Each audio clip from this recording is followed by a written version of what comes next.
پھر طوفان نو آیا، خانہ کعبہ کی دیواریں طوفان نو میں بہہ گئی، مگر اس کی جو بنیادیں تھیں جس کو پنجابی میں کہتے ہیں نیم وہ قائم تھی۔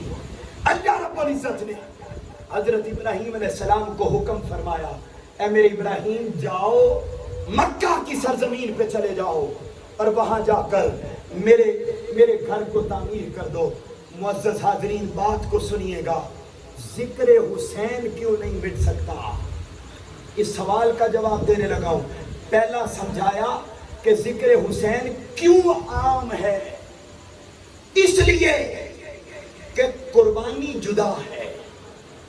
جو اللہ کی راہ میں جتنی بڑی قربانی دیتا ہے بدلے میں اللہ اس کا ذکر بھی اتنا زیادہ بولو بلند کر دیتا ہے۔ حسین کا ذکر بلند ہو گیا۔ عزیزان محترم آگے بڑھیے اور نکتہ سنیے۔ جب حضرت ابراہیم علیہ السلام نے اللہ کا گھر تعمیر کر دیا، بولیے اللہ کا گھر تعمیر کر دیا نا، تو ہم اپنا گھر تعمیر کروائیں مزدوری دیتے ہیں یا نہیں؟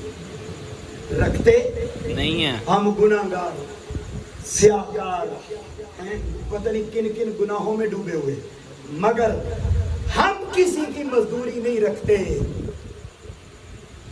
وہ مالک وہ خالق جو انہیں بھی دیتا ہے جو اسے نہیں مانتے، سب کا رب۔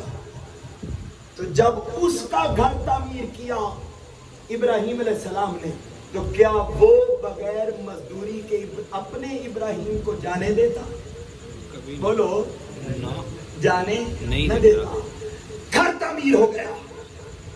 حضرت ابراہیم علیہ السلام سے پوچھا، میں تو ہر ایک کو عطا کرتا ہوں، رب العالمین ہوں، اے میرے محبوب، اے میرے دوست، بتا میرا گھر تعمیر کیا ہے، بدلے میں کیا چاہتا ہے؟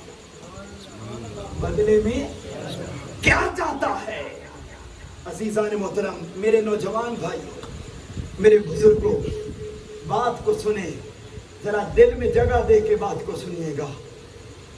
تاجدار کائنات صلی اللہ علیہ وآلہ وسلم کے جد امجد حضرت ابراہیم علیہ السلام نے اللہ کی بارگاہ میں عرض کی، باری تعالیٰ تیرا گھر تعمیر کیا ہے، تو نے مجھ سے پوچھا کہ بدلے میں کیا چاہیے؟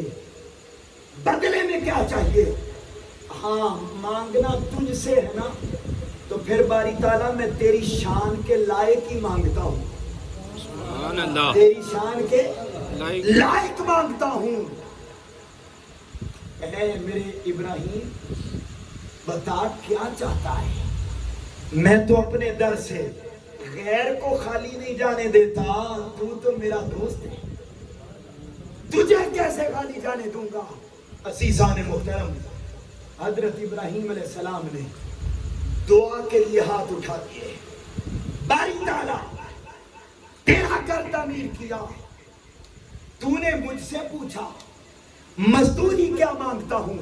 باری تعالیٰ تجھ سے کوئی مزدوری نہیں مانگتا، ہاں ربنا وَبَعَثْ فِيهِمْ رَسُولًا مِّنْهُمْ يَتْلُو عَلَيْهِمْ آيَاتِهِ وَيُزَكِّيهِمْ وَيُعَلِّمُهُمُ الْكِتَابَ وَالْحِكْمَةَ۔ باری تعالیٰ تو نے مجھ سے پوچھا مزدوری کیا لوں گا؟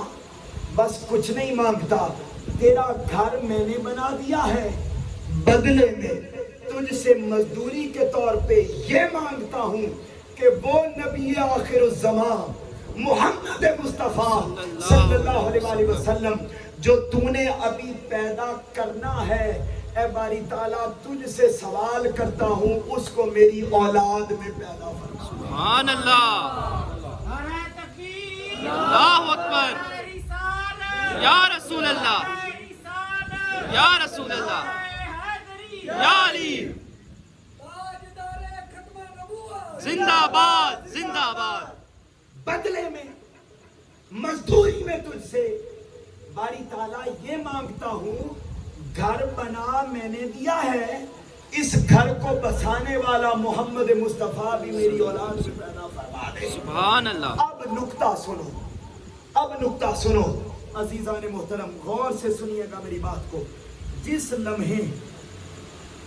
لمحے حضرت ابراہیم علیہ السلام نے یہ دعا مانگی کہ باری تعالیٰ اپنا سونا محمد صلی اللہ علیہ وسلم میری امت میں پیدا فرما دے, اس لمحے حضرت ابراہیم علیہ السلام ایک پتھر پہ کھڑے تھے. بولو کہاں کھڑے تھے؟ پتھر پہ کھڑے تھے.